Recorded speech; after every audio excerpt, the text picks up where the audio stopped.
This is the Peter Greenwood Show. We are up here in Edinburgh, and when we're in Edinburgh, we do the Edinburgh Fringe, believe it or not, for our 6th year in a row. Who could have saw that coming? I have somebody to my immediate right, kind of, because I'm facing. What direction? Is this diagonally? Yes. I don't know if it's diagonally. I'm facing diagonally, but you're facing straight on, so angles are confusing. There's a reason I'm not a mathematician. But what is your show title and what's your name, please? Sure. My show is called I See You Watching, and my name is Melanie Stewart. I'm the director and producer of the show and the company Blind Faith Theater. How are you today, Melanie? I'm great. So, what is I See You Watching? I See You Watching is a complicated and mysterious, darkly comic tale of sexual power. It's a face-off between a man and a woman who find themselves in the cage of misogyny in a patriarchal system in late-stage capitalism. So we have all of these factors coming into a play, and in a world where women's rights are being diminished, and it's really the story of a young American woman who is brought up in America with American values and comes in the face of expectation in terms of being a woman and being in the world with men. And particularly in 2025, that's not a good place to be, shall we say. Well, it can be challenging. The conversation has been started over and over again, and it's almost unfortunate that we have to still continue to beat our drum and say what's so and speak our truth so that we can all get a better understanding of who we are as people to one another. So how does that intersect with the show? What happens during the show? So the show begins as a kind of audition. There is a director who is asking for the performer to come out next, and then begins to issue a series of commands. And those commands begin kind of innocently, oh, can you do that better?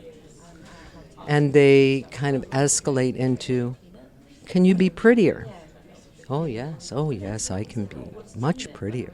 Can you be thinner? Oh, thin? Oh, I can be thin. And so on and so forth. So you can imagine how those demands escalate.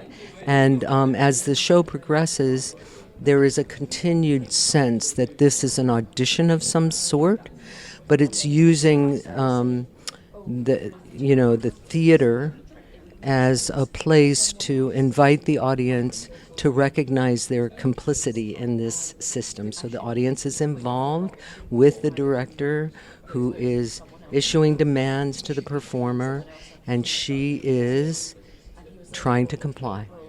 Yes, I can do that. Yes, absolutely. Until she doesn't. And so there's a moment at which there is a rebellion and a face-off between the man and the woman, and that's what the audience is left to grapple with. Who are we to one another as men and women, and who are we as a society that promotes this kind of behavior? How did you get involved in the show? I began the show process about 3 years ago with the performer Kylie Westerbeck, who is also a collaborator on the show. So Kylie is an amazingly talented young woman who I saw as someone that needed her own vehicle and own show to really demonstrate her incredible range and possibility in performance. And so I invited her to work with me on a new show. Actually, we originally started talking about doing Philip Ridley's play, Dark Vanilla Jungle, and then realized that we were both makers, and why would we do someone else's story? Let's do an American story. So she and I began to create scenes, improvise scenes. I was the director, she was the performer, but she was making a lot of the text and songs and all kinds of material. So I think we amassed about 7 hours of material before we invited the writer, John Clancy, to collaborate with us to ultimately make the show that you're seeing here at Edinburgh Fringe. Now, when you say John Clancy, that John Clancy, Yes. what was he like to work with? What did he bring to Well, the show? John is an old friend and a collaborator of mine for almost 20 years. So I have been in many situations where I have invited him to write for a show. He has his own plays that he writes and his own plays that he directs. He's won 6 Fringe firsts. He's really He's switched into it. Yeah, yes, he's locked into the Edinburgh Fringe. But in our relationship, the collaboration is varied depending on the needs of the show and my needs as a maker creating it. And in this case, it was Kylie and I were making it. It's a woman's story. And we're inviting a man in to write. John is an excellent writer. And we asked him to create the dramaturgy of the show, kind of the frame for it, but to use our materials to develop the monologues and the interface with the director, and we all came up with lots of different ideas at various points. So it's hard to say who contributed what sometimes, but it was really important to us that a man come into this conversation. A lot of people have asked, why not a female writer? Well, I chose John because he was a longtime collaborator and I trusted him. That's the bottom line. But as we reflect back, we realize that, it's so important to have men in this conversation. We need the men and the women to be together at the table, talking and being with one another. It almost, now going back to the show, it almost sounds like the man is putting the woman on trial a little way. Like there's definitely judgment going on, which again, in the world. Where did the writer get the idea from? Kylie, where did that idea come from Kylie? The idea of the meta-theatrical, using the device of theater to illustrate an important story is really what we were on about. So yes, Kylie is a young actress emerging into the world. She's a powerhouse, tour de force, physical performer. And so she has in her life experience situations before directors who are asking her to do lots of things. Yes, especially so as there's a young like lady. a real familiarity to that. Yeah. And it begins that way, but then we get into more of the kind of the story of this particular young woman, although the character's name in the script is her, and the male character's name is he.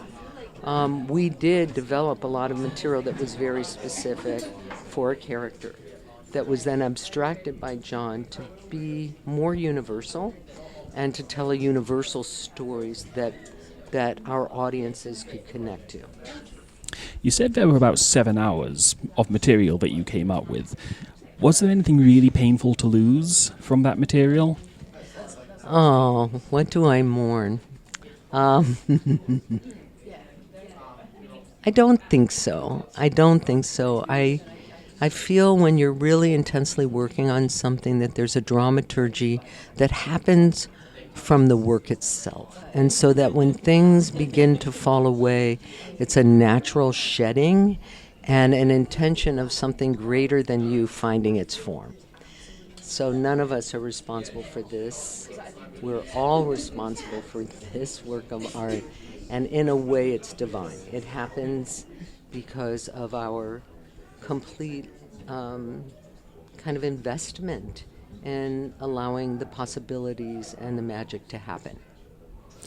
And when it came to directing the show, how do you direct a show like this? Well, my main interest in directing is what I see, what I get from the behavior of the characters on stage, not as much from the words.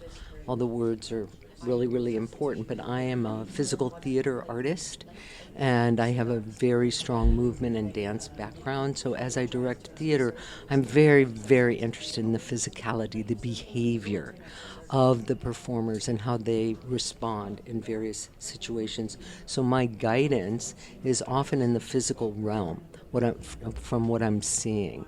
There is intentional work in clown and grotesque clown. There's no noses, but it's clear that we're in a playful kind of questioning and challenging situation of play. And so that we hope that the audience doesn't always quite know where they are, and they might be laughing at something hysterically and then reflect later like, ooh, I don't know if I should be laughing at that.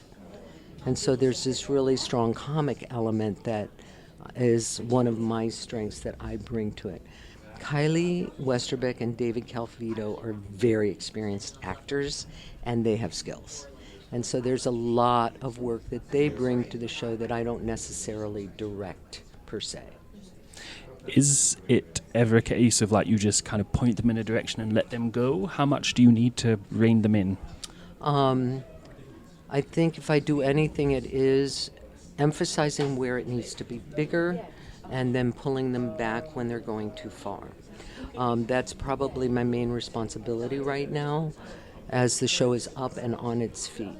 There are moments in the show that are completely improvisational and have the capacity to be different every night. And that took a lot of practice because if you're going to be light and playful, and you're going to make decisions in the moment in front of an audience, that takes some practice and it's a nebulous thing, right? It might come and be fantastic one night, and then another night it might fall. But I love that element of risk in the show because a lot of it is about the decisions she makes as he's demanding things of her in the moment, and we want to see her make those decisions and maybe get a better understanding of our own humanity through it. And what has the audience reaction been like to here in Edinburgh, and how do the audiences here compare to elsewhere? The Edinburgh audiences have been phenomenal. There's a wide range of experience, but what is so profound to me is that so many audience members really want to speak with us afterwards, and it's almost like we're capturing one audience member at a time, but each one feels like it's the beginning of a relationship and that we're talking about something that's important to both of us, and we're exhilarated, but sometimes we might be challenged, and so it brings up a lot of questions and it brings up a lot of possibility for a way forward, which sometimes feels like a wall. I would say in the States, I think in the States there's a sense that it's pretty brutal, and it can be. We get a lot of emotional response. There can be laughter, there can be tears, absolutely. But I would say that this has been the most engaged and exciting audience that we've ever played for. And do you get a lot of reaction from other female performers who've been through this with male directors? What Kylie's going through on stage? Well, I think we have enough evidence within the media. Let's just start with the Me Too movement, Harvey, and then now you have like Sean Diddy Combs. It's just really like, oh my God, okay, let's do it again. Let's just go through this again. And so we know of these examples. They're part of our cultural consciousness. So I don't know so many specific stories. I have been asked, when has that happened to you? And can I tell you the answer to that? Please do, feel free. Well, when I was asked that, I said, I don't think it's ever happened to me. And do you know why? Because I'm a certain age and I was trained to never question what a director asked me to do. So while I wasn't put in any necessarily challenging sexual positions. I was asked to do things that maybe in today's world a woman would question or ask why, or just be in a conversation. And in my training, you never say anything. You comply. And so that speaks to different generations of women and work and the theater. But also, it's kind of a timeless tale of what's happened, as you said, with the Me Too movement, all the things that have happened and come out since then, and even it's not like Me Too was a million years ago, but even with the Diddy trial recently, it's still a thing. It's still happening. It's still a story. Is that not exactly difficult, but is it like this is a timeless piece and it's always something that's happening? I think what we wanted to do here is name and claim our experience. And that experience is common, very common, across the globe. And there is a certain sense of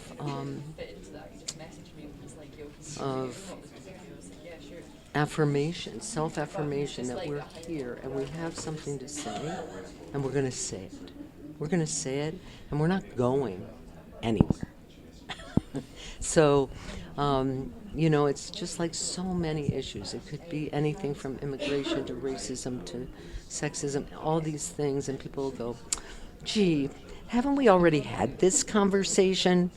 Yeah, we had it, and no one heard. No one heard. So here we are again, in another frame, in another possibility, exercising our right to express ourselves. And hoping that people enjoy or resonate, and it lands in their heart. Yeah. What is next for the show after the Fringe? Are you taking it anywhere else, or is it going to be listed for a while? Maybe a feature film? Oh, a feature film? I think it could translate to film. Wow. I'll have to think about that. I think we're going to rest for a little while. There are some festivals that we're quite interested in, and we need to be putting feelers out at this moment. But certainly nothing until the new year. So we'll rest, reflect, and come into a new understanding and see where we can go. Where can people find out more about you and about the show online? So we're Blind Faith Theater at blindfaiththeater.com, and we are every night at the Gilded Balloon, 8:30 in the Patter House Doonstairs venue, and we'll be playing through Sunday night. That's us. Yeah, I think that's us. Find us at blindfaiththeater.com or at the Gilded Balloon box office. Thank you so much for your time today. It was lovely to talk to you. Good luck with the show. Thank you so much. I See You Watching is playing Doonstairs at Gilded Balloon Patter House at 8:30 in the evening, every day until the 24th of August. For more information, go to edfringe.com and search for I See You Watching.